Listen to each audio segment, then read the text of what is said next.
Recuerdo con 8 años pasarme una semana comiendo higos de una higuera, porque en mi casa no había comida. Mis padres encontraron donde yo guardaba el dinero de los hámsters y todo esto, me lo quitaron para sus vicios. Yo nunca me he movido por motivación, no me he movido por inspiración, siempre me he movido por desesperación. No podía comprender cómo alguien puede hacerle eso a su hijo.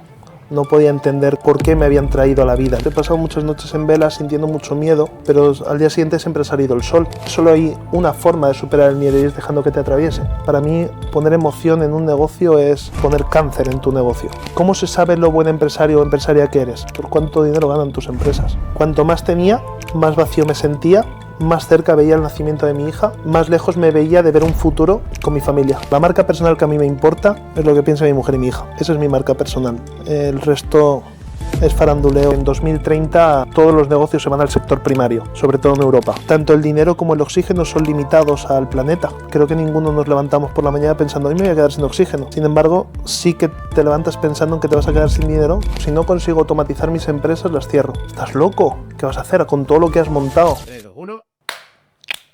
Empezamos, próximo capítulo de un podcast improvisado con Jonathan Pérez. La verdad es que me encantan cómo surgen los podcasts aquí, porque nos encontramos ayer, nos conocimos ayer de manera improvisada y hoy ya estamos aquí en su pedazo de día de Bali grabando su primer podcast. Así que bienvenido aquí, un placer. Un placer. Gracias por la invitación, un placer. Bueno, pues al final las cosas surgen como tienen que surgir, ninguno lo esperábamos. Yo siempre he tenido bastante resistencia a esto de los podcasts y bueno, pues un placer y un privilegio después de escucharte, después de conocerte, pues que sea mi primera vez. Así que me desvirgo contigo. Qué bonito. Sí, es verdad que aquí las cosas pasan así, o sea, cuando la vida te pone delante una situación que justo decías, ¿no? Que por ahí alguien de tu equipo te había dicho, oye, pues igual tenemos que empezar a hacer podcast y demás, y al día siguiente surgió esta oportunidad. Yo me voy hoy mismo de Bali. Nos habían hablado de ti el primer mes que estuvimos aquí porque tenemos unos amigos en común, así que no sabemos qué saldrá de aquí, pero sabemos que esto tenía que pasar y además me acabas de contar ahora un poquito de tu historia, Jonathan. La verdad es que me parece alucinante, o sea, una historia de ese 1% que se dice muchas veces, porque me comentabas que tus padres fueron drogadictos, ¿verdad? Y que con 28 años tú ya te convertiste en millonario. ¿Cómo hiciste eso? ¿Cómo fue tu trayectoria? Así fue. Mis padres entraron en un bucle ya de autodestrucción cuando yo tenía aproximadamente 7 años, en el que prácticamente yo ya no iba al colegio, dejé de ir al colegio, en el que cambiábamos de casa cada 2 meses porque no pagaban y nos echaban, en el que cambiábamos de ciudad porque, pues bueno, al final hacían cosas que no se deben de hacer.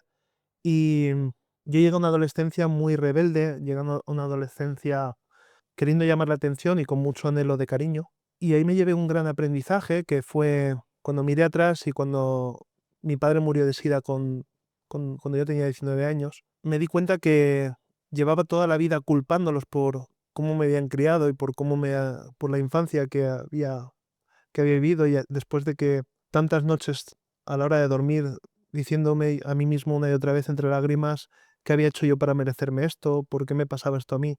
Pues me di cuenta que me habían dado la mejor educación que se le puede dar a un hijo, porque me enseñaron todo lo que no había que hacer. Me enseñaron de qué manera no había que amar, me enseñaron de qué manera no había que hablar, me enseñaron de qué manera no había que actuar. Entonces, ahí fue donde la famosa misión de vida, ¿no? La famosa misión de vida para mí a nivel personal fue crear una estructura familiar sostenible, libre y desde el amor, desde el respeto y que nos permitiéramos compartir todo eso que me habían enseñado que era tan importante en la vida desde vivirlo desde la carencia. Ujú. Qué bonito. ¿Y cómo fue para ti esa primera salida? Si pudieras ahora echar un poco la vista al pasado y conectar con ese niño, ¿no? Que estaba ahí en ese victimismo de por qué estoy en esta situación. ¿Cuál fue esa primera chispa que te llevó pues, a empezar a emprender, a empezar a crear tu propio camino, a hacer este cambio, digamos, de víctima a ponerte tú como protagonista y creador de la vida? Creo que han sido varias fases, varias etapas a lo largo de la infancia. Al final el humano, como dice Víctor Frank en su libro, Un hombre en busca del sentido, siempre tiene que encontrar el sentido positivo a las circunstancias. En un niño como era yo, con 7 8 años, mi sentido era la supervivencia. Entonces me di cuenta que para sobrevivir desde muy pequeño había que tener dinero. Yo recuerdo con 8 años pasarme una semana comiendo higos en una higuera, porque en mi casa no había comida. Y cuando no teníamos que ir a la iglesia o a UNICEF. Recuerdo cuando tenía apenas 9 años, mi bisabuela me regaló un hámster. Yo todos los fines de semana vivíamos en un pueblo de Barcelona. Me cogía el autobús con 9 años, me iba a casa de mi bisabuela. Siempre me daba 200 pesetas, me decía, guárdatelas, que tus padres no te las vean, así puedes volver la semana que viene, para pagarme el autobús la semana siguiente. Y una de esas semanas me regaló un hámster y yo decía, pero ahora, ¿cómo le di yo de comer a este hámster? No tengo para comer yo. Y bueno, pues todas las semanas mi abuela, pues, pipas para el hámster y demás, y al fin, bueno, le vamos a regalar una parejita. Y criaron. Y yo, claro, yo con 9 años diciendo, pero ahora, ¿qué hago con esto? Me fui a la pajarería de mi pueblo, que era justamente de la hermana de un compañero del colegio, y, oye, tengo estos hámsters, no sé, para comer, no tengo dinero, pero a lo mejor pues te los compro. Te di 150 pesetas por cada hámster. Y a mí se me iluminaron los ojos. Dije, me acaban de criar 15 en 2 meses. ¿Qué puedo hacer? Pues empecé a ir, le vendí hámsters. Al tiempo ella misma me dejó una jaula. Me quedé con una pareja, criaron. Bueno, a los 3 meses tenía 8 jaulas en la habitación. Un dolor la habitación. Y bueno, y empecé a saber lo que era el dinero, a saber reinvertir para comprar comida, para limpiar las jaulas, a comprar más hámsters. Luego, hablando una vez con la de la pajarería, me dijo, ¿sabes qué? Hay una raza de peces, porque me gustaban mucho los peces y los acuarios, que crían. Pues bueno, cogí una parte y me compré un acuario y puse guppies y me criaban. Sí que es verdad que luego se los comían los unos a los otros y eso no fue mucho negocio. Ahí las pérdidas, ¿no? Sí, hasta que tuve un momento de crisis en el que entendí que muchas veces ya no depende de nuestra gestión financiera, sino del contexto en el que nos encontramos. Hay una frase muy bonita que dice, es más importante el río que la caña. Para resumir lo que pasó, pues bueno, mis padres encontraron donde yo guardaba el dinero de los hámsters y todo esto, me lo quitaron para sus vicios y psicológicamente, pues siendo un niño, pues eso me hundió. Eh, Me deshice de los hámsters, me quedé con el primer hámster que me regaló mi abuela, recuerdo que se murió al tiempo, recuerdo ir a enterrarlo, recuerdo aquella pena y cerrar esa etapa de aquella manera. Entonces, creo que esa fue como la primera vez, ¿no? Que yo viví como ese primer emprendimiento ya muy joven desde la necesidad. Yo nunca me he movido por motivación, no me he movido por inspiración, siempre me he movido por desesperación. Por supervivencia. Sí, entonces a día de hoy yo me muevo del mismo modo. Siempre trato todos los días de abrazar esa incomodidad, de crear nuevos proyectos, de adentrarme en la incertidumbre, porque también es la forma en la que me he acostumbrado a vivir. Entonces tampoco lo hago desde la insatisfacción o desde la insuficiencia, lo hago porque me he acostumbrado, me he adaptado a meterme en procesos de incertidumbre en los que arriesgo, pierdo, pero también tengo un baremo de que sé que una de cada 10 o de cada 15 sale y compensa a todas las demás, porque ya no es el resultado, sino el impacto, es el aprendizaje, es las habilidades que se desarrollan en todo este proceso. Y creo que forman parte indispensable de la persona en la que te vas convirtiendo. Me parece alucinante lo que acabas de compartir aquí, Jonathan. O sea, tuviste tu primer emprendimiento con 11 años criando hámsters. ¿A quién se le hubiera ocurrido eso? Y todo por supervivencia. ¿Tú dirías que el ser humano en sí ya tiene ese instinto de crear riqueza por supervivencia cuando se encuentra en esos entornos?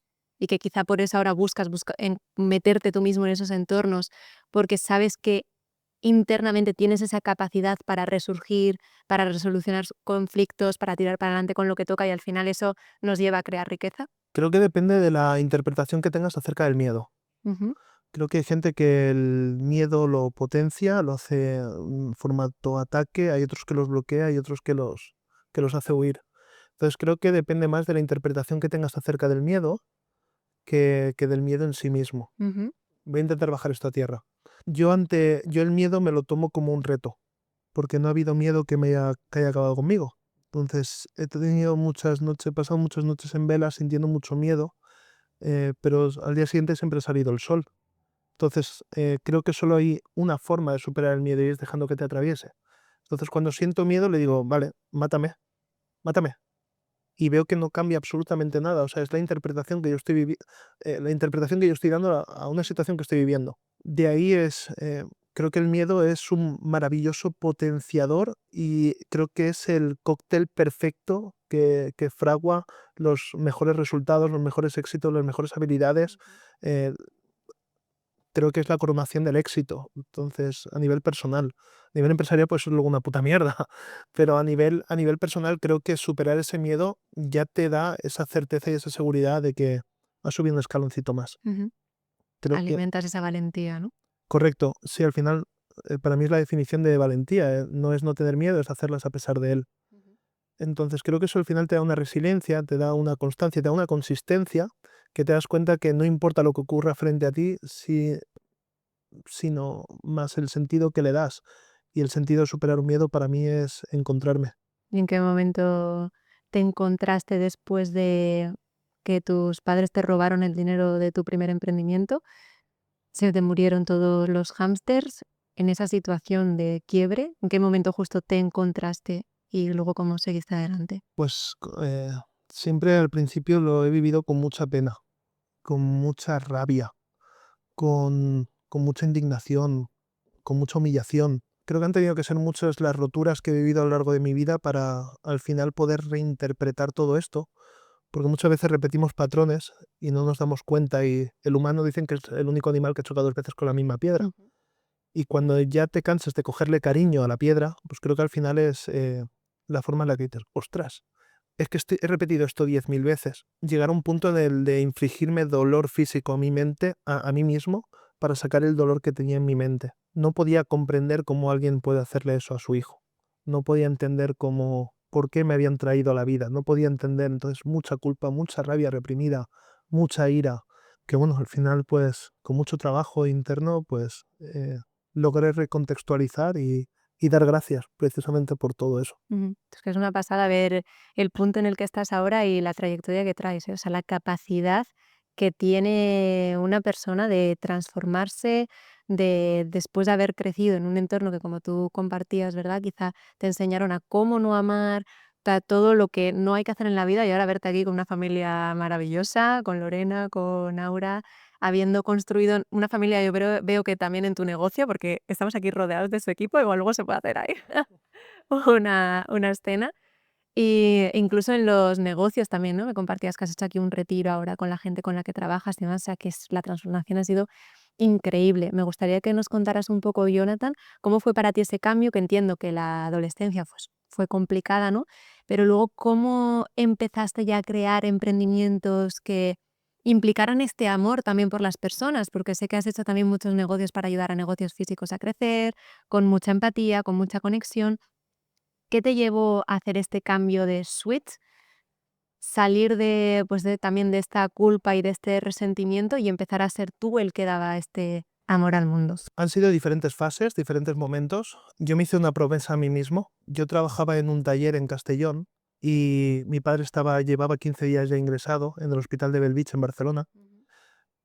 Y yo recuerdo estar trabajando en Castellón y a media mañana llamarme mi tía, la hermana de mi padre, y decirme, nos han dicho los médicos que tu padre no termina hoy el día. Vente para acá si te quieres despedir de él. Tenía 19 años, estaba pagando una casa, un coche, tenía un perro. Nadie me había enseñado lo que era ahorrar dinero. Yo era el típico que el día 15 pedía anticipos. Yo tenía que llamar a mi jefe para que me dejara irme antes. Tardó 40 minutos en responderme el teléfono. Cuando me respondió me dijo, vete. Fui de Castellón a Belviche a lo que daba mi coche. Me llegaron fotos de radar, a todo.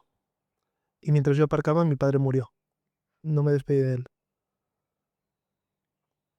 Me hizo una promesa, que fue que nunca más pediría permiso a nadie para estar donde quiera, cuando quiera y con quien quiera.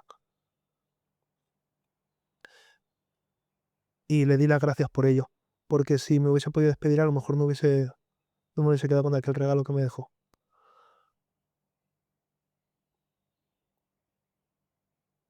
3 meses después, era año 2010, crisis inmobiliaria, económica.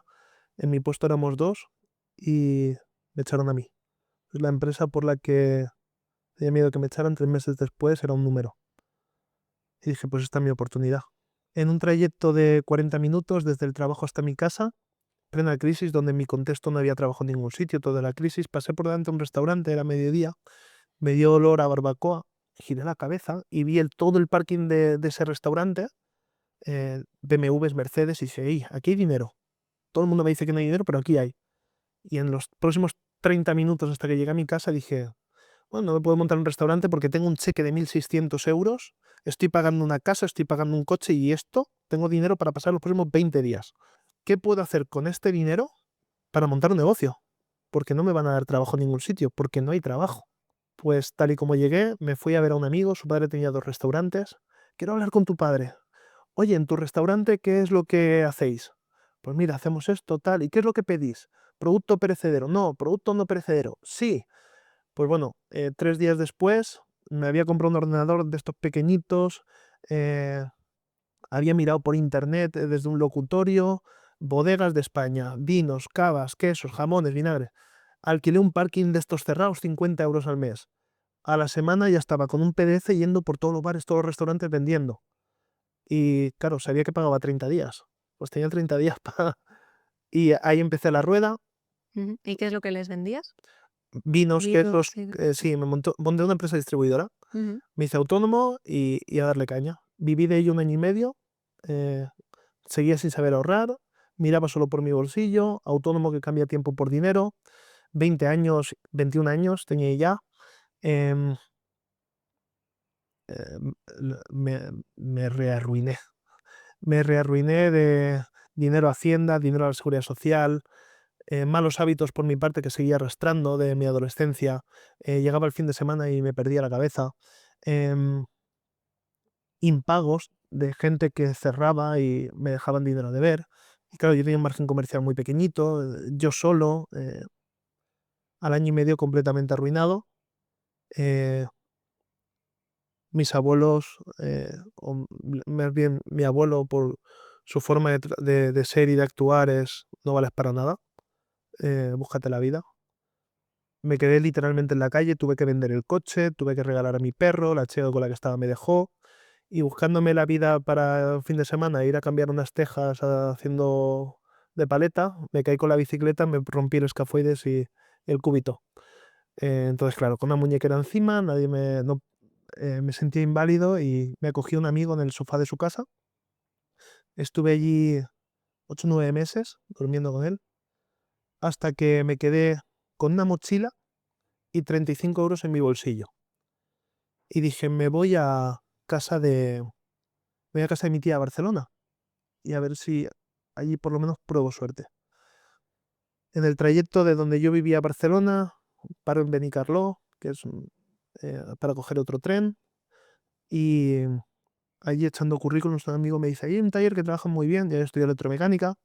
Fui allí con mi muñequera, con la muñeca rota, y me dice el hombre, yo mecánicos no busco un mozo de almacén.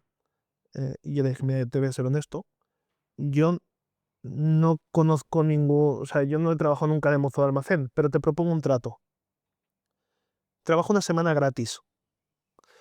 Si cuando termine la semana ves cómo trabajo, ves al ritmo que aprendo, ves cómo me llevo con los compañeros, me contratas. Y si no, te daré las gracias con la mano en el corazón por darme la oportunidad". Y me dijo, mañana empiezas. 1 año y medio después era jefe de taller.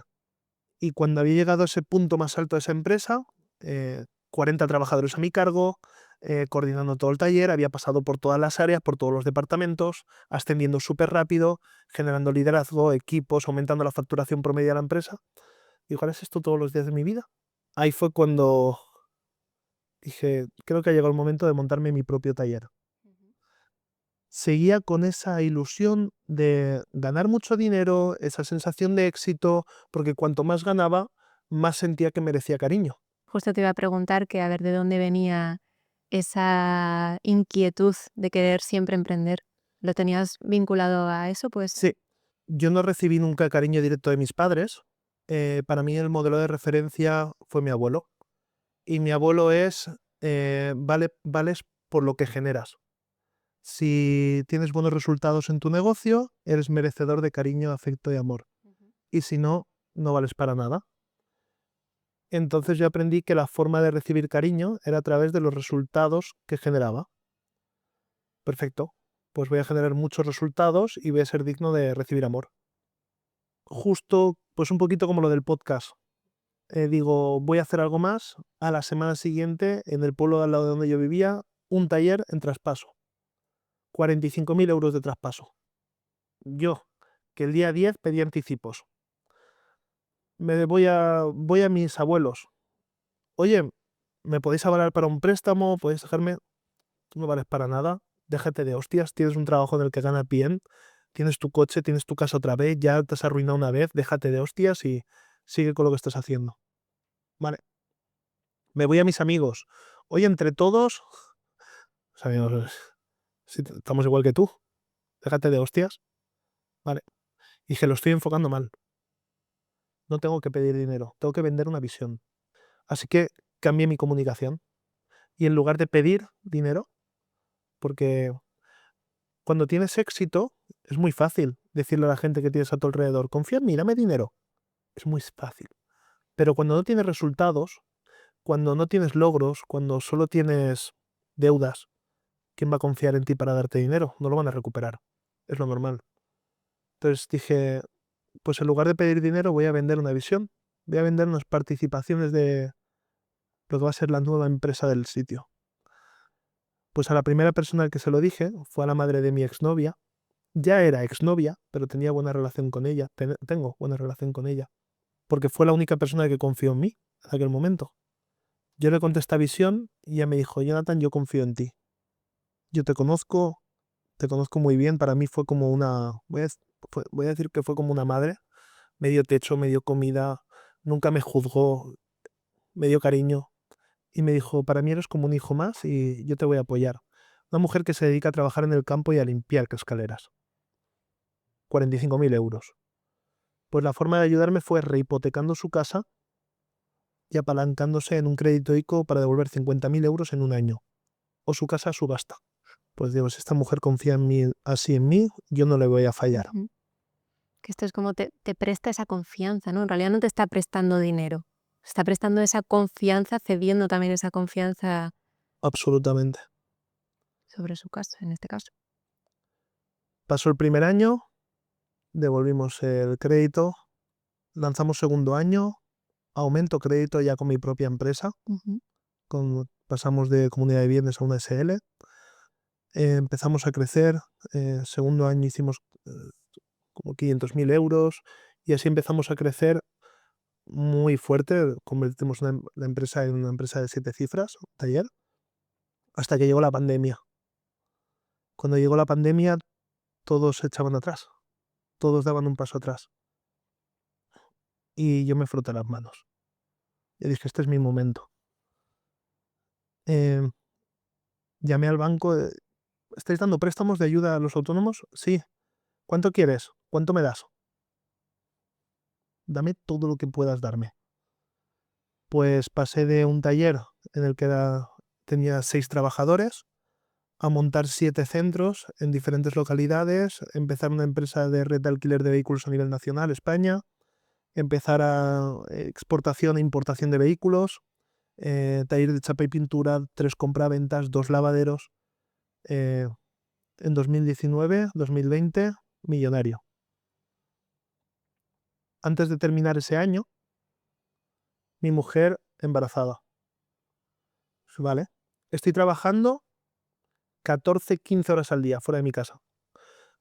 Íbamos en Porsche, íbamos Audi, todos los coches que queríamos, casa, una villa enorme, nos gustó otra, compramos otra casa en el sitio que más nos gustó a dedo. Queremos esa casa, pues esa la compramos. Al día siguiente estábamos ya negociando esa casa. De un día para otro, literal. Ujú. Fuimos a verla, perfecto, no había un cartel de se vende. Al día siguiente me enteré por un chico amigo mío de esa casa que ahí había que esa casa se vendía. No habían puesto ni el cartel. A las 2 semanas estábamos escriturando la casa. Menuda hostia, bebé. Cuanto más tenía, más vacío me sentía, más cerca veía el nacimiento de mi hija, eh, más lejos me veía de ver un futuro con mi familia. Por todas las horas de trabajo que metías y Por demás, las ¿no? horas de trabajo y porque seguía en esa búsqueda incesante de logro para sentirme merecedor de Mm. cariño. Así que me prometí algo. Me prometí que en el momento que naciera mi hija, conseguiría tener mis empresas automatizadas o las cerraría. No lo conseguí. Nació mi hija, estuvimos 5 días en el hospital y al quinto día que nos dieron el alta, era miércoles por la mañana, le digo a mi mujer, voy a cerrar las empresas. ¿Cómo que vas a cerrar? Sí, voy a cerrar todo. Dice, bueno, lo que tú hagas, yo te apoyo. Digo, vale, antes de tomar la decisión quiero decirte lo que va a pasar. Fíjate, hace menos de un año pedimos este ICO. Hemos reinvertido todo en empresas sin stock. No tenemos liquidez para poder afrontar los pagos y cerrar. Tenemos que empezar a llevar, tenemos que sacar cosas a subasta, tenemos que cerrar empresas, tenemos que vender empresas, tenemos que... Lo que hagas, bien hecho está. Bueno, resumen, probablemente nos arruinemos. Pero si confías en mí, salimos adelante. Confío en ti. Perfecto. Ese mismo día por la tarde me reúno con el jefe de taller que tenía, el que coordinaba a todos, y le digo, si quieres las empresas, os finiquito a todos y te las regalo. Te regalo el grupo. Vale, tengo que hablarlo con mi mujer. Al día siguiente, jueves por la mañana, lo llamo. Me dice, ¿pero ya? Digo, sí, sí. Bueno, déjame que te diga algo mañana. ¿Vale? Viernes por la mañana, lo vuelvo a llamar. ¿Qué? Que va, yo no estoy preparado para esto. No te preocupes. Llamo a un compañero, al socio que tenía el taller de chapa y pintura. ¿Puedes devolverme mi inversión? Sí. Me devuelve mi inversión, todo para ti. El resto, llamé a mi gestor y a excepción de una compraventa, llamé al gestor y dije, hoy viernes ciérrame todo. Me liquidas a todos los emprendedores, a todos los trabajadores, me liquidas todo, me sacas un balance y me dices lo que tenemos que liquidar y cómo nos quedamos. Ujú. Pues en resumen, 4 meses cayendo todo. Empezamos a llevar coches que teníamos en stock a subastas. En resumen, menos 210.000 euros. La empresa no la vendí, vendí lo que había dentro. Las puertas las cerré. No dediqué tiempo a vender la empresa. ¿Por qué? Porque vender la empresa suponía mantener la empresa abierta. La cerré en ese mismo momento. Ese viernes por la tarde despedí a todos, cerré puertas, llamé a todos los clientes que teníamos, llevaros vuestros coches. Entonces, tenías una hija con menos de un año, cerraste todas las empresas, te volviste a enfrentar una vez a ese riesgo de decir, me puedo arruinar. ¿Qué pasó después? ¿Cómo volviste a resurgir? ¿Cuál era también la intención que tú tenías al haber cerrado estas empresas y querer crear alguna otra cosa? Yo cuando le decía a mi entorno que iba a cerrar mis empresas, me decían, digo, si no consigo automatizar mis empresas, las cierro.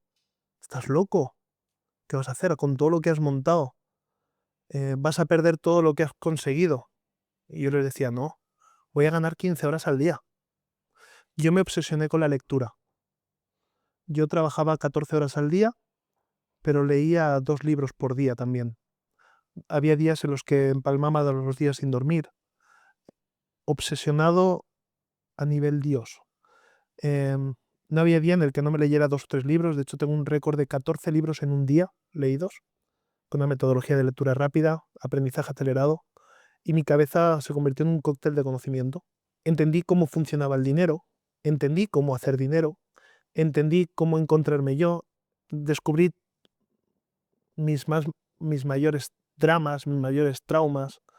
eh, Empecé a trabajar en mí durante todo eso, así que no fue una decisión, fue la primera decisión probablemente en mi vida no tomada desde el miedo, sino tomada desde el absoluto amor y desde la absoluta conciencia, de decir, es la mejor decisión que voy a poder tomar en mi vida. Nadie la va a entender, pero no estoy aquí para que la gente me entienda. Estoy aquí para ser coherente y ser consistente con las decisiones que tomo y las promesas que hago. Qué pasada, ¿eh? O sea, durante ese año que tú estabas trabajando esas 14 horas al día y sacar tiempo para esa evolución, ese desarrollo personal, que es lo que al final te ha llevado al punto en el que estás ahora, ¿no? O sea, que si no hubieras hecho quizá si no le hubieras dedicado ese tiempito al día a ese desarrollo personal, pues el bucle quizá crees que te hubiera mantenido en ese... Absolutamente, Mm. absolutamente. ¿Y hay algún libro en particular o 2, 3 libros que tú digas, estos 3 llegaron a hacerme ese clic mental? Sí, te voy a decir 3, como has dicho 3. Uno sería El Santo El surfista y el ejecutivo de Robin Sharma. El otro sería el Cómo hacer amigos e influir sobre las personas de Dale Carnegie. Y el otro sería Un hombre en busca del sentido de Viktor Frank. Creo que serían los tres que te resumiría los más de 1500 libros que me he leído en apenas 3 años y que fueron la antesala a desatar una nueva forma de pensar, una nueva forma de estructurar mi mente, una nueva forma de ver el mundo y las decisiones que tomo y desde dónde las tomo. Además de 1500 libros, ¿eh? Te quedas con estos tres. ¿Y los leíste en algún orden específico? Porque te he dicho tres porque sí es cierto que muchas veces pues quizá uno te da una nota, pero luego se suele como completar ese clic mental que generas con un libro con algún otro, ¿no? Que completa el resto de las áreas. No, yo te diría que creo que cuando lees los 5 o 10 mejores libros de una temática concreta, te conviertes en un experto en el área.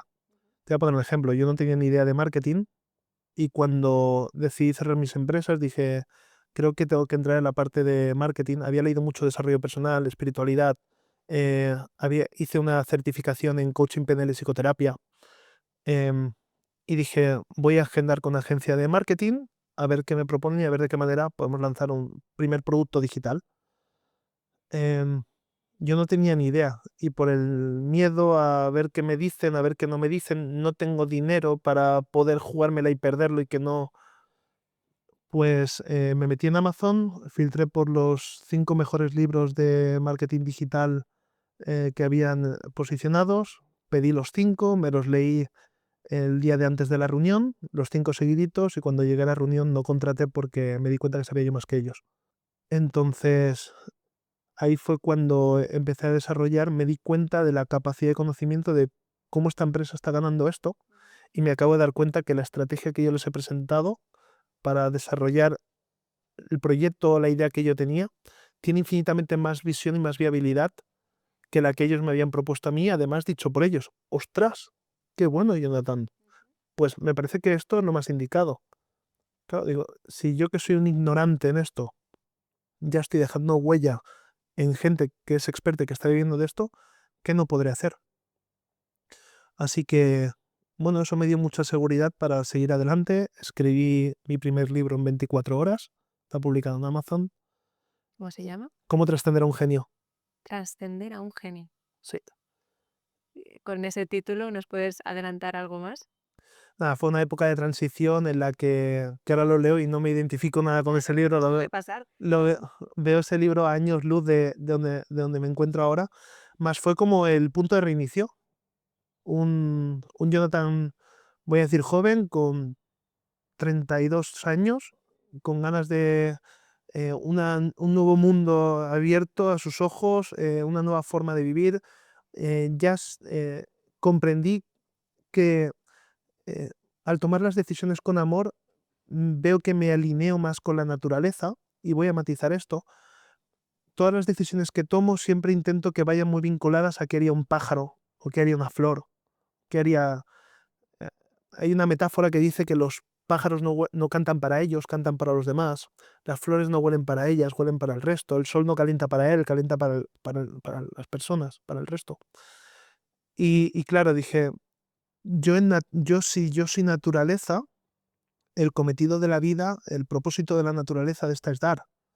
Entonces me centré en dar, dar, dar, dar y la consecuencia en el plano pragmático pues al final son resultados económicos. Entonces me centré en que dar generaba un resultado y ese resultado a mí me entregaba una consecuencia. Entonces la gratitud, la pasión, la entrega, el amor que ponía en cada decisión que hago, en cada acción que tomaba, iban desde ahí, en no esperar nada. Y vi como todo eso, con mucho trabajo también, empezó a dar frutos muy rápido. En los primeros 4 meses de yo arrancar absolutamente desde cero, sin redes sociales, sin nada, porque ya hasta ahí no tenía nada, facturé los primeros 100.000 euros, 120.000 euros en los primeros 4 meses, con 500 seguidores, sin hacer publicidad, sin hacer nada. De ahí empecé a hacer luego lanzamientos. Mi primer lanzamiento con 300 euros de inversión facturamos 8.000. ¡Ostras! Reinvertí 2.000, facturé 75.000. ¡Ostras! ¿Qué estoy haciendo? Y empecé la rueda, empecé la rueda, empecé la rueda. Empecé a formarme en liderazgo de equipos, en estructura empresarial para no meterme dentro de la operativa como me pasaba anteriormente. Y bueno, empecé a crear negocios o ecosistemas empresariales en diferentes sectores en los que, bueno, pues me considero a día de hoy un experto, que es, por ejemplo, el campo de escalar negocios físicos. Entonces, empezamos muy fuerte ahí, vimos una brecha del mercado enorme en la que normalmente los negocios digitales siempre venden a negocios digitales y nos dimos cuenta que nadie estaba ayudando al autónomo, que nadie está ayudando al comercio, que nadie está ayudando... Y es un sector que o se pone las pilas o le quedan 3 años. Que es el que más está sufriendo ahora, ¿no? Sí, Todo en España. entonces vengo de haber creado 15 empresas físicas. Vengo de haber escalado empresas de 0 a millones físicas, pagando autónomos, pagando impuestos, pagando trabajadores y IRPFs, igual que cualquier otro, por el simple hecho de que no me conformo. Entonces empecé a desarrollar esa visión, lo estructuré y creé un sistema para integrarlo a estos negocios a los que llevamos pues, miles de clientes, incluso hacer cola en un día, recurrencias, escalado, liderazgo, salir al CEO de la operativa de la empresa, consultoría. Entonces empezamos ahí, empezamos a facturar millones y de ahí también, pues bueno, se nos generó mucha demanda reprimida de, oye, Jonathan, queremos aprender también esto. Entonces también desarrollamos el proceso formativo acreditado por AENET, por Academia Europea de Neurociencia, Economía y Humanidades, en la que entregamos el servicio de formativo para que también la gente sepa. Para que otras personas sepan cómo ayudar a comercios físicos a escalar, ¿verdad? Correcto, correcto. Entonces marcamos un precio tarifa para este servicio que son 5.000 euros. Entonces la gente vende este servicio, los autónomos, las empresas lo pagan súper bien, siempre o sea, el retorno de inversión siempre está asegurado. Cuando no de manera muy coherente, también devolvemos el dinero. Esto es algo que yo no he visto en ningún funnel, a todos los del marketing. Yo en mi VSL muestro cómo devuelvo en torno a entre 50 y 100.000 euros al mes de ventas que realizamos, de clientes que ya no te digo que no debemos resultados, sino que vienen con la actitud equivocada y que elijo no trabajar con ellos. Y eso en nuestro funnel está puesto. Reembolsos de los últimos 3 meses y se ven un promedio entre 50 y 100.000 euros al mes en retornos. O sea, lo que la gente sueña con facturar, nosotros es lo que devolvemos simplemente por la energía con la que llega la gente. Es gente que no tiene esa capacidad o, mejor dicho, la predisposición a adaptarse a los nuevos tiempos y darse cuenta de que viven en un presente que no tiene cabida en el futuro que viene. Entonces, Vale, esto me parece interesante. ¿Y qué personas sí vienen con la actitud correcta para poder sacar partido de algo en lo que invierten? personas que tienen mente abierta, capacidad de autocrítica y personas que vienen con, diría, con una intención de gratitud. Creo que el que viene contándose la excusa de que no tiene tiempo, de que esto es una mierda, de que esa persona está destinada al absoluto fracaso. Pero es por lo que es lo que se merece, por su forma de pensar. Realmente, es que esto me parece clave porque seguro que mucha de la gente que nos está escuchando compra cursos online, compra mentorías, ¿verdad? Y creo que el resultado que van a obtener depende mucho del desde dónde hagan esa compra, o sea, qué cliente eres tú. Depende de qué cliente seas, de ahí vas a recibir unos resultados u otros. Y tú mismo lo estás viendo, como hay clientes que me llegan que son buenos y que por tanto van a tener resultados y los que no, no los quiero. Toma tu dinero porque no, aquí no. Pero ni aquí ni en ningún lado, a no ser que te conviertas en el cliente que te tienes que convertir para efectivamente tener resultados. Exacto. Yo creo que tú generas resultados por la persona que eres y no es tanto la estrategia que apliques. O sea, muchas personas van buscando la fórmula secreta de la estrategia y al final es el síndrome PEZ, ¿no? El síndrome del objeto brillante, y van de lado a lado y es como la misma mosca chocándose contra el mismo cristal una y otra vez, porque no es la formación, no es la estrategia, no es el mentor, la mentora, no es en quien tú te tienes que convertir.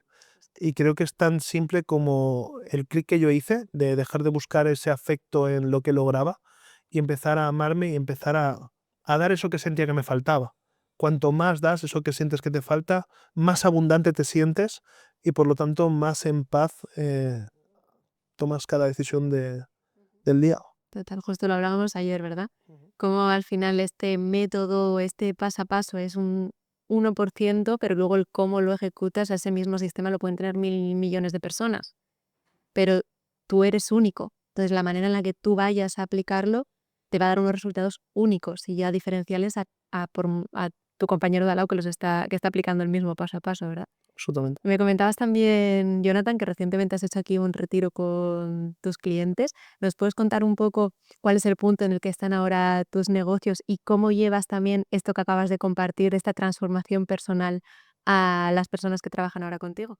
Pues intento transmitir siempre desde la coherencia, es decir, intento transmitir siempre desde la coherencia de compartir también los fracasos, porque forman parte del camino y celebrarlos como cada victoria. Yo he aprendido, o es algo que ayer, de hecho creo esta mañana me comentaba David, no lo vives desde la emoción, lo vives desde la razón. Y para mí un negocio se mide, es 100% racional. Para mí poner emoción en un negocio es poner cáncer en tu negocio. ¿Cómo se sabe lo buen empresario o empresaria que eres? ¿Por cuánto dinero ganan tus empresas? Mm. Entonces, creo que em, un negocio no se puede medir por la ola emocional en la que te encuentras y celebrar el que he ganado tanto dinero porque todo lo que sube baja. Entonces, cuando lo pierdas, porque también lo vas a perder, te vas a machacar directamente proporcional a cómo celebrar los éxitos. Entonces, creo que todo forma parte del juego que has elegido jugar y desde esa neutralidad tomas decisiones más racionales que te llevan al análisis y no al juicio. Vale. Entonces, creo que esto es lo que estoy compartiendo más con ellos, de aprende o comprende, mejor dicho, que los negocios son un videojuego, que un día llegará una pantalla que no podrás superar y cuando cada día intentes superar esa nueva pantalla, pues al final lo único que tienes que hacer es ver qué truco supera esa pantalla, aplicar ese truco y pasártela. Pero que no te lo tomes personal porque un negocio no eres tú. Tú eres la persona que está observando eso y que estás decidiendo jugar ese juego. Tú eres el que tiene los mandos, ¿verdad? De ese Es- videojuego. exacto. Entonces no es personal ni la crítica, ni el hate, ni el éxito, ni el fracaso. Nada tiene que ver contigo. Tiene que ver cuál es tu intención con las decisiones que tomas para aplicar en ese juego. Cuanto más racional te vuelvas en un negocio, más éxito estoy convencido que va a lograr porque vas a convertir en una persona más analítica. Al igual que a nivel emocional, ¿cómo se mide cuánto me puede querer o amar mi hija? Pues bueno, sabiendo cuánto tiempo quiere estar conmigo. Entonces, es emocional. Entonces, hay que saber separar muy bien los campos y saber analizar muy bien desde dónde y por qué estás haciendo lo que estás haciendo. Ujú. Vale, ¿crees que ese desde dónde y por qué es ese motor que te ayuda, como comentabas, a superar las críticas, los haters, estos momentos de bajón que van a venir? Absolutamente. Yo, como he dicho antes, siempre me muevo por la desesperación. Entonces, yo enterré a mi padre. Mi madre, iba a decir me despedí, pero no me despedí de ella, con 16 años. Yo sé lo que es que mi familia me dé la espalda. Yo sé lo que es abrirme una red social y que mis amigos de toda la vida no den un like, no den un buen comentario, al contrario, se rían de mí a mis espaldas, a pesar de estar arruinado. Yo sé lo que es que mi familia o gran parte de esta no conozca a mi hija después de 4 años. Yo sé todo lo que es eso. Entonces, ¿Qué te debe importar que un don nadie que no conoces de nada te diga no sé qué, no? absolutamente. Entonces, yo tengo algo muy claro y es que lo único que a mí me importa es lo que ocurre de la puerta de mi casa hacia adentro. Lo demás no me importa nada porque no tengo control sobre nada. No tengo control ni sobre mi propio cuerpo. Puedo estar haciendo este podcast, se me para el corazón y ya está. Entonces, lo único que me importa es hoy.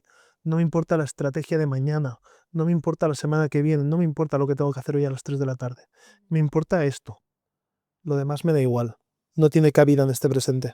Qué bonito. Me parece súper bonito compartir esto y súper necesario, porque creo que hoy en día el mundo emprendedor en sí nos está metiendo mucho al individualismo y de hecho hay un montón de jóvenes, a día de hoy se ve que entran como en el estoicismo y todas estas cosas, ¿no? De tengo que emprender, tengo que ser exitoso, que es un poco quizá el punto en el que estabas tú antes, de cuando consiga el éxito tendré el amor o conseguiré lo que me merezco, ¿no? En vez de verlo a la inversa.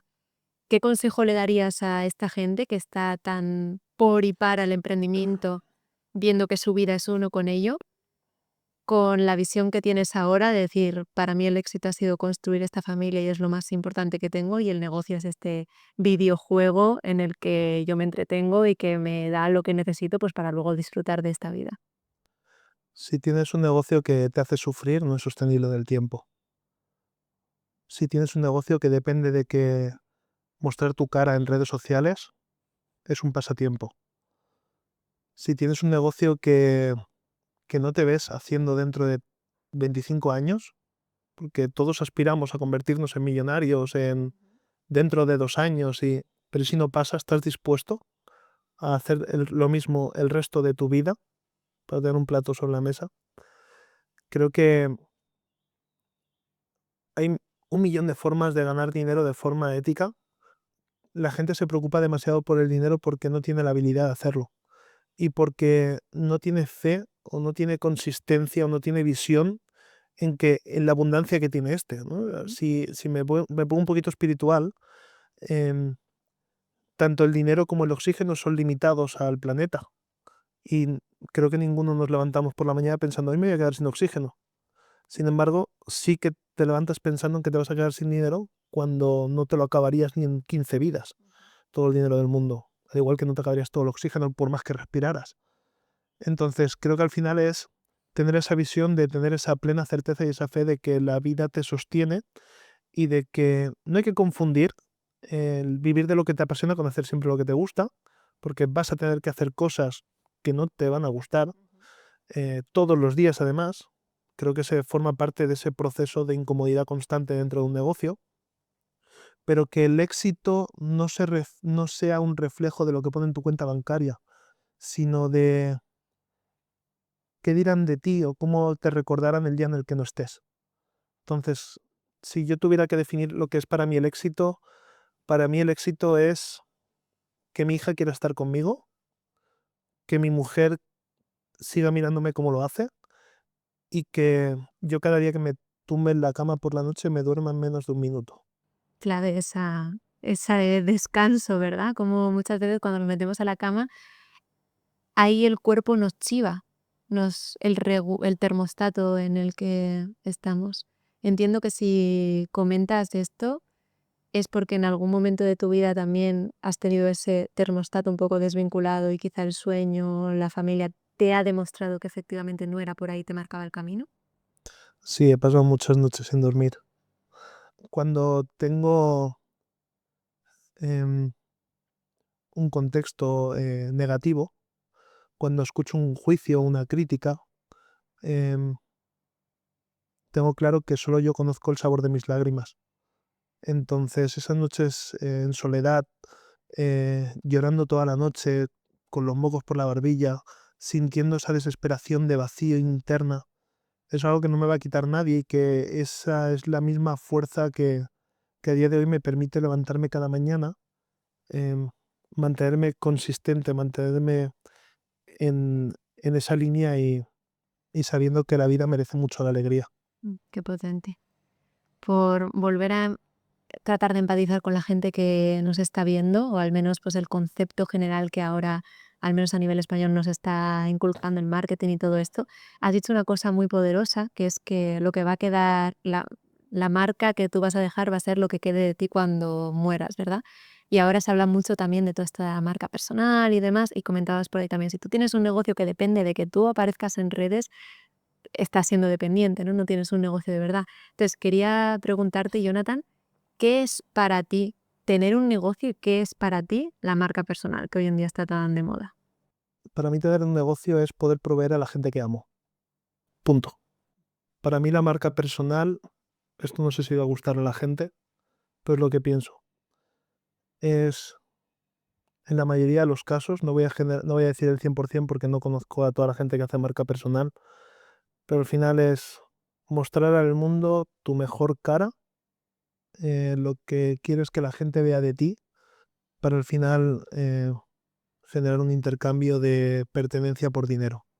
Entonces, mi marca personal o lo que yo identifico para mí como marca personal o la marca personal que a mí me importa es lo que piensa mi mujer y mi hija.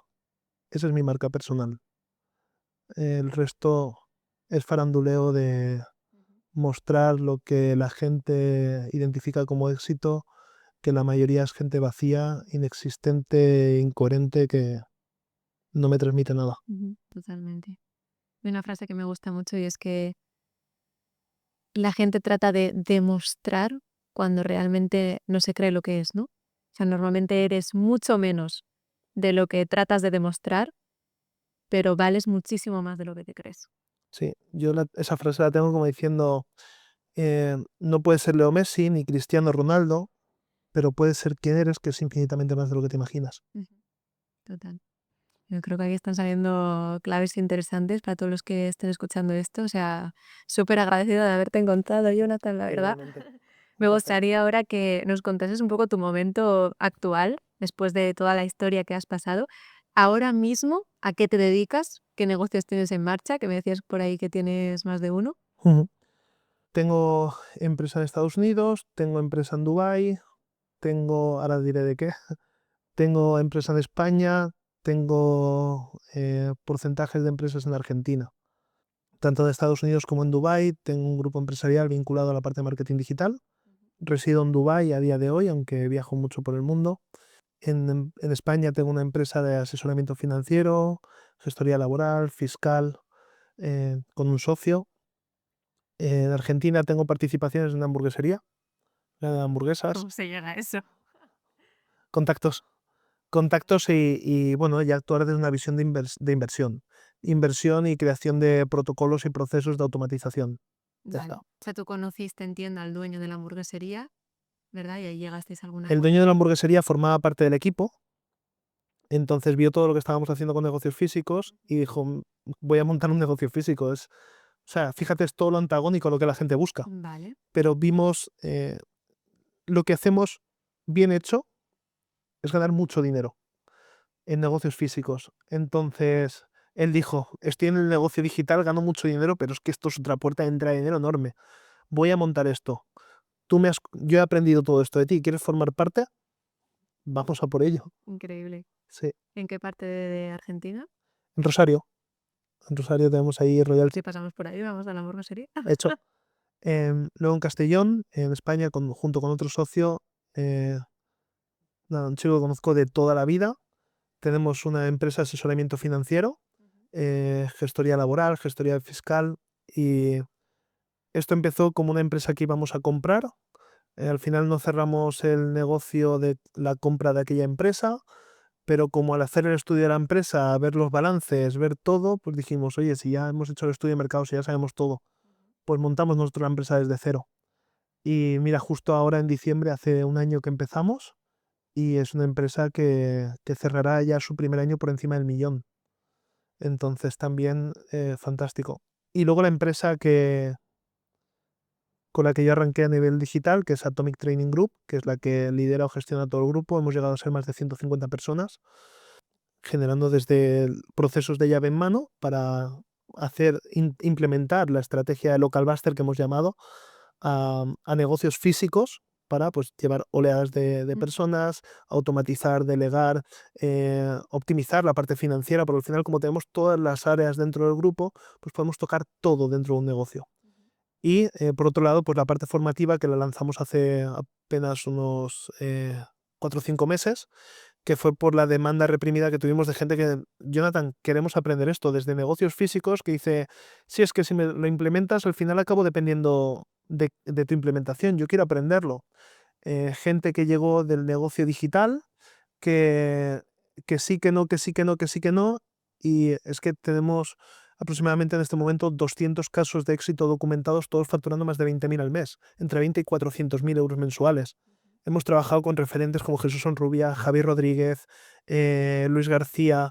Hemos trabajado con referentes en el que hemos compartido estrategias ya no solo para el negocio físico, sino estrategias que nosotros aplicamos a sus negocios digitales y que pasa a facturar cientos de miles de euros desde la primera estrategia, desde el primer mes. Qué maravilla, levantando el país. Sí. Entonces, bueno, eso pues también nos llevó a predicar con el ejemplo, montamos otras empresas físicas nosotros y al final, pues bueno, proceso de optimización de negocios y formación de lo que estamos haciendo. Qué bueno. Te voy a hacer la típica pregunta, Jonathan. pero me parece fascinante y la verdad es que me sincero aquí también, es un paso que yo siento que a mí personalmente me cuesta y es cómo se pasa de emprendedor a empresario. Digo que es la típica pregunta, pero realmente de ser tú quien está a cargo de todo el negocio a empezar a delegar y a tener un grupo, comentabas, de más de 150 personas. 3 cosas: procesos, manuales y confianza. Procesos es un sistema donde tiene que haber gente que supervise a otra gente. Manuales es que esté por escrito todo lo que tiene que hacer. Tareas repetitivas tienen que estar por escrito. Las palabras se las lleva el viento. Y en todos los negocios, físicos o digitales, pasa. Pero no te había dicho que esto se tenía que dejar en esta carpeta. Y en el negocio físico, pero no te había dicho que esta herramienta se tenía que dejar aquí o este trapo va aquí. Todo por escrito. Y la confianza es algo maravilloso. Creo que es el factor diferencial. Primero porque, fíjate, ¿por qué no delegamos? No delegamos, nos cuesta delegar por el miedo a perder lo que tanto sufrimiento nos ha costado conseguir. Entonces, fíjate, hemos sufrido para conseguirlo. Hemos sufrido o estamos sufriendo para mantenerlo y sufrimos cuando lo perdemos, cuando disfrutas de tu negocio. Entonces, creo que la confianza es muy buena porque si tú has llegado a lograr X, ha sido porque te has permitido cometer muchos errores y has cometido muchos errores y has sabido cómo solucionarlos. No pretendas tener un equipo que no cometa errores, porque el humano comete errores por naturaleza, pero en cómo percibes, en cómo interpreta esa persona ese error, va a hacer que crezca dentro de la empresa o que sea una persona que una vez cometió un error. Entonces creo que cómo tú lideras ese equipo desde esa fe, desde esa confianza, no es lo mismo decir una persona que está volcado en la empresa, comete un error, que ya se va a sentir mal, ir a machacarlo, otra vez has cometido este error, que ir de una manera totalmente abierta y decir, oye, ¿qué puedo hacer para que esto no vuelva a ocurrir?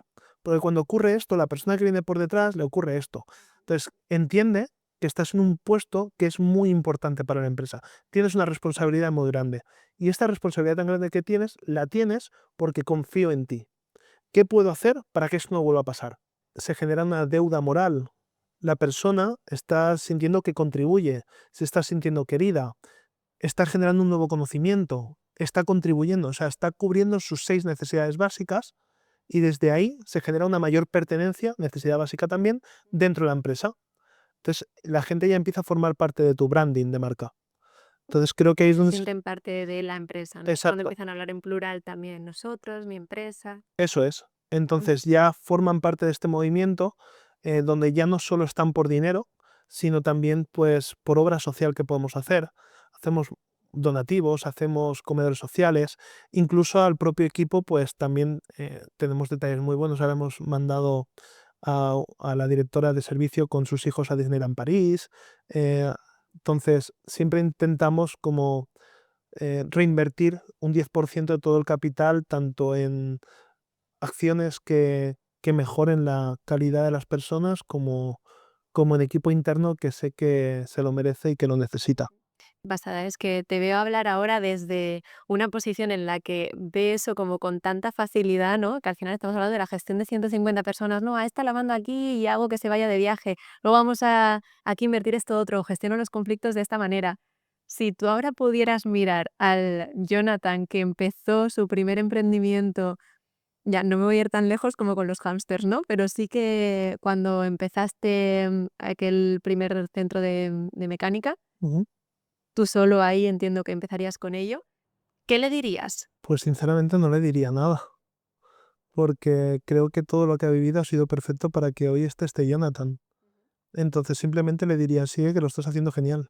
Vale, entonces cambio un poco la pregunta, a ver si consigues responder lo que me encantaría que transmitieras. Si pudieras ahora tener delante a ese Jonathan que empezó con su primer emprendimiento, no me voy a ir al de los hámsters, pero cuando empezaste tu primer centro de mecánica, o tuvieras delante una persona que estuviera ahora en esa situación, ¿qué 3 habilidades o aprendizajes principales le compartirías? Si tuviera que decir 3 habilidades, si tengo que decirte 3 habilidades, sería comunicación, comunicación, lo que se entiende por negociación, habilidades sociales. Si tuviera que decir la segunda serían ventas. Hay que saber vender, hay que saber ver los ángulos, hay que saber de qué manera impactar y de qué manera hacer que la gente vea el valor de lo que tienes y que puedes aportarles. Y el tercero sería la visión. Para mí es una habilidad blanda que es no mires lo que está ocurriendo hoy, mira lo que va a pasar dentro de 3 años. Entonces, fíjate que yo venía de un negocio digital, muy digital, y decidí reinventarlo hace ya 2 años y medio, porque vi que en 2030 todos los negocios se van al sector primario, sobre todo en Europa. Entonces, todo lo que estoy haciendo va al sector primario. Cuanto más nos metamos en alimentación, cuanto más nos metamos en combustibles, cuanto más, mejor nos va a ir. Entonces, adelántate a lo que va a venir con esa visión y con la habilidad de comunicación y de ventas que de la proyección hacia ahí. Ok, maravilloso. Te voy a coger ahora esta última palabra. En el punto en el que estás ahora, Jonathan, ¿cuál dirías que es tu visión? ¿Hacia dónde te diriges? Te la voy a separar. Te voy a separar la respuesta. Una cosa es mi visión y otra la visión de la empresa. Bien, ¿Qué respuesta quieres saber? primero una y luego la otra. Mi visión es ahora. No tengo visión de mañana. Siempre insisto, y esto puede sonar muy cliché en redes sociales, lo que sea, pero es que realmente yo no pienso en mañana. Aquí hay mucho equipo mío que cuando me hablan de la estrategia del mes que viene, del lanzamiento, que me da igual. Es que yo quiero solo saber lo que ocurre hoy. Punto. Yo soy el típico que compramos los vuelos el día que nos vamos o como mucho la noche de antes y tenemos que salir por la mañana. El que no coge una casa o hasta el día de antes, porque yo no sé lo que va a pasar mañana. Yo no sé, para mí esa es la sensación de libertad, de que cada mañana cuando me despierto, sonrío, miro a mi mujer y le digo, hoy te elijo otra vez, hoy elijo seguir contigo. Y ella me responde de la misma manera, donde cada día somos libres de decidir qué queremos hacer y cómo queremos hacer. Entonces, no quiero atarme a nada que de manera consistente afecte a mi vida a un mes vista. A nivel personal te diría ¿Dirías eso. que ahí está la verdadera libertad? Para mí sí. La Depende, comparto. depende del concepto de libertad de cada uno. Entonces, no me involucro en nada que dependa mañana de mí. Entonces, eso me lleva a la segunda. Si mi visión empresarial no me vincula a nada, donde yo me veo es a no depender que mi cara aparezca en las redes sociales, a no depender de que mis empresas me necesiten, a no depender de un mercado para poder sobrevivir. Entonces, mi visión por naturaleza empresarialmente hablando sí que es generar riquezas, generar empresas, pero como un juego al que elijo jugar hoy porque me divierto. Pero si mañana me apetece apretar el botón y apagarlo, pues con la misma seguridad lo hago. Entonces, el foco hacia dónde voy empresarialmente lo desconozco realmente porque creo que el jugador es más importante que el juego. Vale, pero viendo que estás creando negocios para que funcionen por sí solos, ¿crees que podría llegar en el momento en el que construyas algo, construyas un negocio que al final es algo que aporta un valor a la sociedad, que pueda seguir rodando y perdurando aunque tú no estés? Sí, a día de hoy ya lo tengo, pero elijo hacerlo. Es lo que yo y mis empresas funcionan al 100% sin mí. La empresa de Castellón solo fui a la inauguración y me comparten un balance mensual para ver qué tal va. De Argentina, un balance mensual. Atomic Training Group es algo que me gusta, que lo hago porque me apasiona, pero que tampoco depende de que yo esté o deje de estar. Entonces, es una elección que hago con cariño, con corazón, porque quiero aportar a esos autónomos, a esos emprendedores de marca personal que por más que enseñen la cara o el culo no consiguen llenar su estómago. em, y lo hago por vocación, por misión, porque me apetece y porque me gusta. Y mientras esa sensación esté, lo seguiré haciendo. Pero creo que la mayor contribución que puedo hacer está en mi casa. ¿Quieres entrar a compartir algo de aquí de Bali? Del retiro que has hecho con tu... Bueno, venga, esta es una pregunta, sigue grabando, ¿no? Tengo mucha curiosidad porque justo ayer cuando nos conocimos nos compartiste que habías venido aquí a Bali porque habías hecho también un retiro aquí con tus alumnos. ¿Qué alumnos eran? ¿Qué te habían comprado para acabar viniendo aquí a un pedazo de retiro en Bali que les hiciste una gincana y una película brutal? Pues no es lo que me compraron, sino lo que les dejé que me compraran. Soy muy selectivo. Em, Ellos entraron en el proceso formativo, Dentro del proceso formativo entraron en el servicio llave en mano, acompañamiento más conmigo y con el equipo. Vale, pero el proceso formativo, ¿de qué era? ¿De enseñar a...? Bueno, sí, te lo voy a matizar más para tampoco... Todos los años hago 1 o 2 eventos internacionales. El año pasado hice uno en México, en Playa del Carmen, en marzo, y luego hice otro en Kuala Lumpur en noviembre. Y este año no había hecho ninguno. Y nos vinimos a Bali y dije, con 2 semanas de antelación, ¿y si hago un evento en Bali? Cojo una casa, vale. Esto no es algo que yo anuncie en redes sociales, ni siquiera que lo anuncie dentro de la comunidad. Yo esto lo hago de una manera muy simple. Yo te llamo o te mando un mensaje y solo doy una oportunidad, y es sí o no. En este caso hice 20 llamadas y 18 dijeron sí. Y vinieron 18 personas, 21 con los niños, porque algunos vinieron con sus hijos, 3 niños vinieron.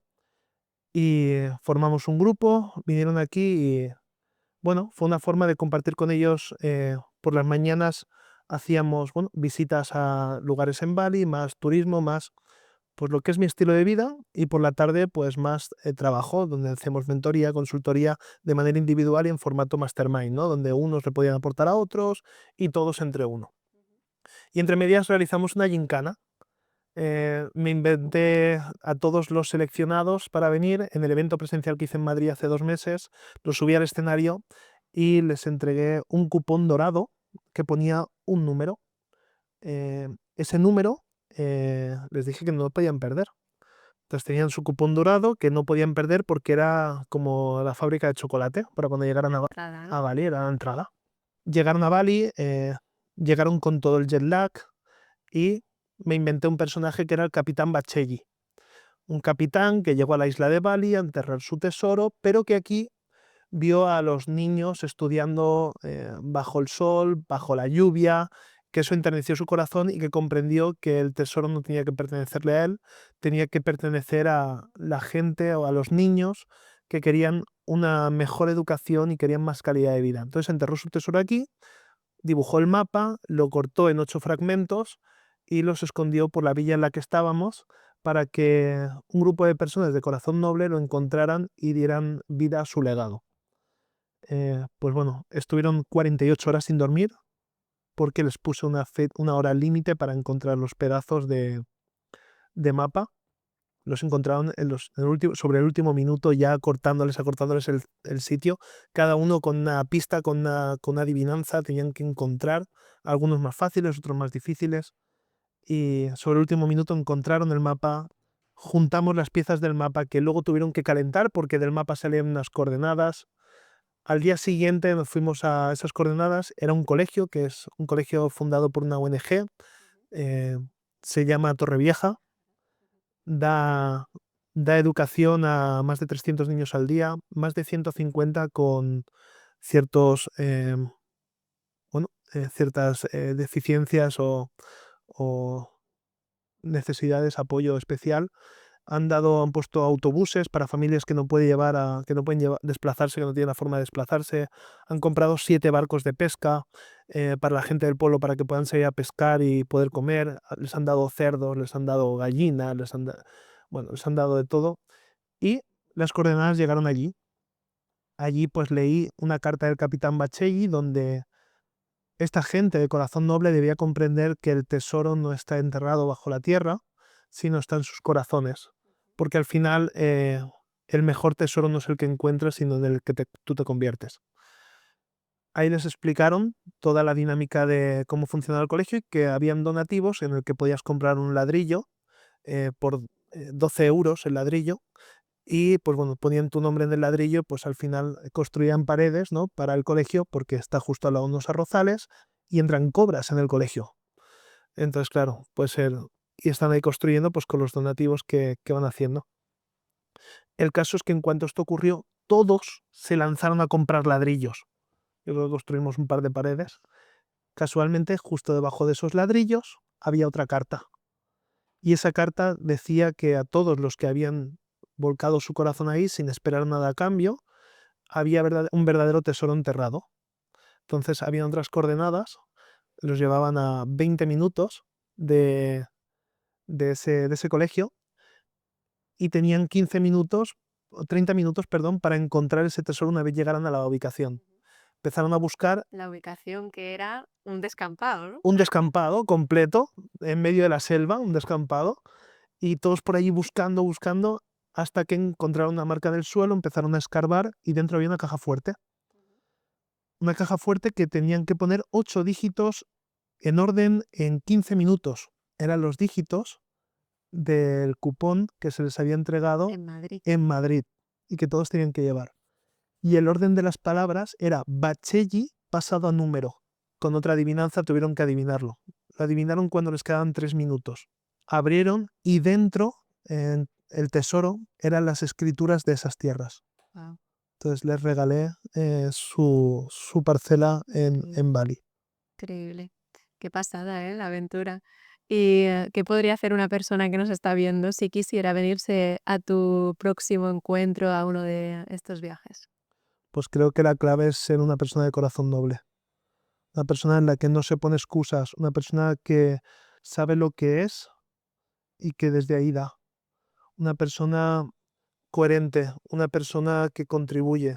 Una persona que se centra más en el valor que aporta y en el impacto que genera y en la sonrisa con la que se despide la gente a su alrededor que en su bolsillo. Una persona que no llega exigiendo y que llega dando. Una persona que actúa desde esa gratitud. Entonces, creo que esas son las personas de las que intento rodearme, las personas que dejo entrar en mi círculo cercano, muy limitado, y que solo pueden acceder si yo hago esa llamada. No hay segundas oportunidades, no hay segundas llamadas, no hay el año que viene será mi momento. Eso no existe. Es ahora o nunca, si te seleccionas por algo. Ojalá y todos los procesos de selección sean así. Nos has compartido un montón de proyectos que tienes ahora entre manos, sobre todo en España. Yo creo que al que más gente puede llegar a impactar es el hecho de ayudar, por un lado, a negocios físicos a escalar, y cualquier emprendedor o cualquier persona que quiera empezar a emprender, ¿no? Que pueda adquirir esta habilidad de salvar a los negocios físicos, porque la verdad es que están ahora en un momento muy complicado. O sea, que realmente me parece que no solo estás creando un negocio y generando riqueza, sino que encima estás contribuyendo a la sociedad, a hacer que esa panadería siga abierta, a hacer que esa tienda de miel tenga su año y pueda proveer miel real a todo su entorno. Si una persona que nos ha estado viendo quisiera empezar a entrar en tu mundo y ser parte de este proyecto, ¿qué es lo que podría hacer o dónde te podría encontrar? Instagram, soy Jonathan Pérez. Pues lo mismo que yo soy muy selectivo con la gente con la que trabajo, también tiene que ser algo recíproco. Entonces, quien quiera conocerme un poquito más, quien quiera conocer un poquito más acerca de lo que hacemos, del cómo lo hacemos y el desde dónde lo hacemos, pues nos puede seguir en Soy Jonathan Pérez. Ahí siempre, pues, las historias siempre las tengo activas, contenido, pues bueno, de manera bastante regular. Y bueno, a día de hoy, si me escriben, soy yo quien responde. O sea que Qué chulo, qué bonito tener ahí esa cercanía. Oye, pues esperemos que este equipo y esta familia que estás creando siga creciendo, porque la verdad que mira, te conozco de un día o dos, pero me has transmitido valores muy bonitos. Espero que hayan llegado al otro lado de la pantalla. Muchísimas gracias, Jonathan, por compartir este ratito. Gracias a ti por la invitación, por tus valores también, si no, no estaría aquí. Y muchísimo éxito con todo lo que hagas, que sé que te sobra. Así será, así será. Muchas gracias también a todos los que nos estáis viendo aquí en esta sala. Y a todos los que estáis al otro lado de la pantalla. Nos vemos en el próximo capítulo de Un Podcast Improvisado. Un beso a todos. Chao, chao. Wow, muy bien. Ay. Brutal. Qué guay, Qué guay. qué guay.